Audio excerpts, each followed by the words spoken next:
Vanderbilt, Alabama, the game day game, as we all knew was inevitable 5 years ago. Corey Burton of Locked On Vandy is here. It's just like we're in an alternate dimension, Corey, because there is real justification. I know some people wanted Miami, Florida State, but Miami was just on game day with the Florida game for an in-state battle.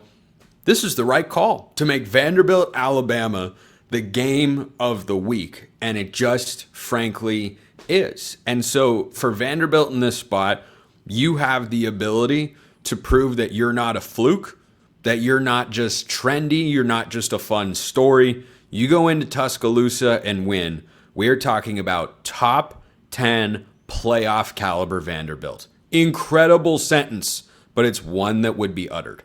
Yeah, that's a sentence I never thought I'd be able to utter. Even just 2 years, even when I very first took over Locked On Vandy, I was like this close from having a coaching search, with Clark Lee, based on how 2023 went. But, he overhauled a bunch of things, and now here we are. They're going to participate in NIL, like they're building their brand. And Diego Pavia is just sent down from the college football heavens.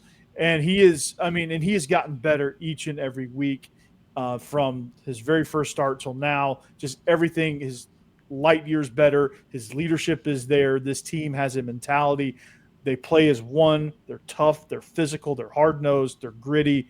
And all of that has led to them being able to score 49 points a game, rack up nearly 500 yards a game. They have beaten all 5 opponents. Diego Pavia has not finished a game yet because they've beaten down their opponents. And that's a road game at Virginia Tech, who, they're not as great as we thought they were, but still Vanderbilt goes into Lane Stadium and beats the tar out of Virginia Tech. That's always going to get people's attention. Do the same thing at Williams-Brice. Yeah, they knocked out Lenore Sellers, but they did exactly what they were supposed to do against the backup quarterback. They dominated, and they dominated up front. I think they were winning that game either way. Yeah, they were. Utah State, I think they're going to be in contention for the Mountain West Championship. Like, they are a legitimate team under Bronco Mendenhall. Georgia State, okay, but they scored 70, and that's the first time they've done so since their starting quarterback was flying overhead France in 1918 in World War I.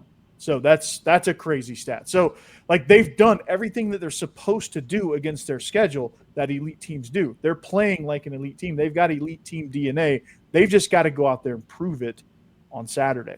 Yeah, and, they're currently ranked, 18th by the AP poll right now? 16 in the AP, 17 coaches. Okay, 16. Yeah, that's underrated. Spencer's top 25 has got them at number 11. And you could make the case that that's a touch low. They will not be underrated if they win this game against Alabama. So let's talk about how they do that. They're on the road. I think our friends at FanDuel have got this at about 11.5 points in favor of the Crimson Tide in this spot, which automatically means, of course, Corey, big point spread, Alabama Vanderbilt automatically means that Alabama is going to win. And of course, we know it's not the case. Last year was 22.5. But go beyond Diego Pavia for a moment. He has to look like himself. He's got to have the offense doing, I think, what they did last year, and it can be a crowd silencer as well now that they're on the road, which is convert 3rd and 4th downs.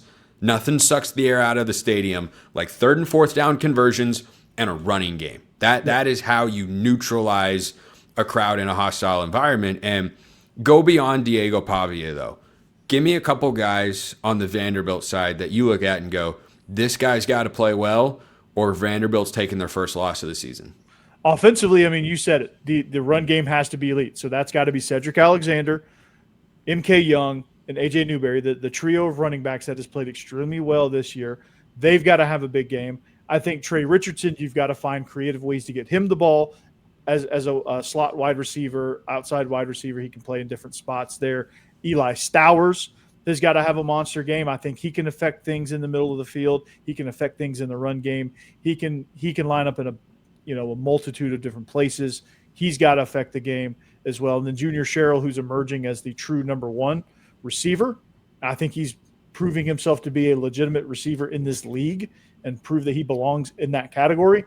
He's got to have a big game. So, the complementary pieces have all got to chip in and do their part, because this has got to be truly an all-11 type of effort. And it starts up front, obviously, but running the game, like you've just got to have different options. That takes the pressure off of Diego Pavia and lets him just be him and lets him just lead.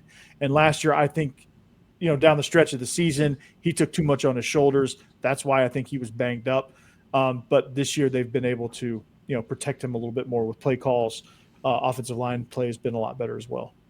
So on the Alabama side going into this game, as strange as it is to say, I will feel more credibly confident in Alabama after their big win against Georgia on the road, where I'm not saying Alabama played perfectly, but I think Georgia made a couple of rather large mistakes that let Alabama win the game. Now, they were 13 of 19 on third down, and they had, I think it was under 20 yards of penalties in that game. All right, those have been problems for Kalen DeBoer's Alabama teams over the last couple seasons, and yeah, you feel good about that if you're an Alabama fan, but for the Crimson Tide in this spot, I think they are still for me, they still have plenty to prove, and beating Vanderbilt would do something in that regard. They have a tough schedule that remains, but Ty Simpson has been playing some really good football ever since the Florida State game.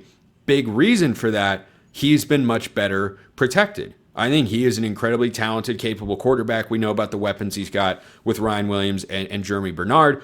I don't expect much out of the Alabama run game. It's not Ryan Grubb and Kalen DeBoer's philosophy to have a huge run game every single week. Your confidence level 1 to 10 that Vanderbilt's defense can hold Ty Simpson under 250 passing yards on Saturday?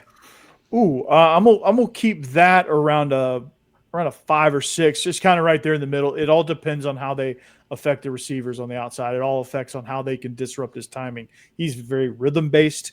He's very timing based. And if they can make him hitch at the top of his drop and maybe double clutch and maybe not try to get everything out on time, that's kind of where he struggles. Florida State was able to make him do that. They were able to get errant throws and sacks when they disrupted his timing. If Vanderbilt can replicate that, then my confidence level goes up to about an 8 or 9. If they can't, it's going to be a long day for Vanderbilt. Do you have a score prediction going into this game? I think I've saved mine for my Friday show. I'm definitely leaning towards Alabama because they're at home. There's the revenge factor here that I think could absolutely come into play. And by the way, I mentioned Alabama's receiving weapons, and I didn't mention their best one. Caden Proctor is just an absolute weapon. He's a weapon. He just bowls through people, man.